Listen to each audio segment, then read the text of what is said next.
Hello साथीहरू, मसँग एउटा यो आइटेलको फोन आएको छ होइन। आइटेलको फोन आएको छ, एकदम यो पुरा डेड कन्डिसनमा छ। खोइ चार्जिङमा राख्नु भएको थियो अरे, पुरा डेड कन्डिसनमा छ। यो हातदेखि खसेर चार्जिङमा राखेको फेरि अनै भएन भन्ने कुरा भइरहेको थियो। यो मसँग आएको छ बन्नलाई चाहिँ। यसको चाहिँ समस्या चाहिँ पावर आइसीमा रहेछ।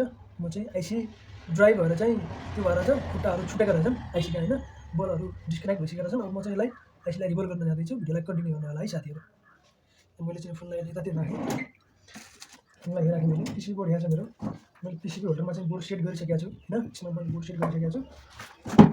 म चाहिँ अब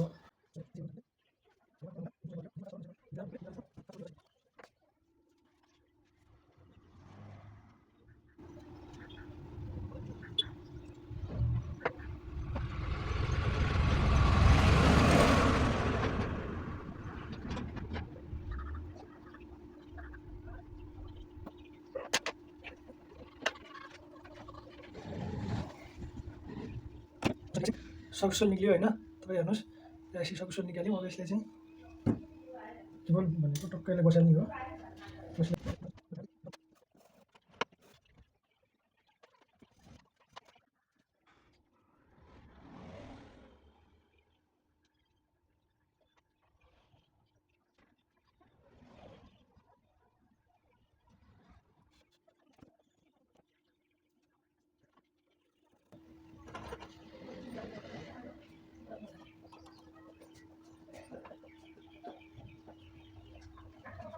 It's successful.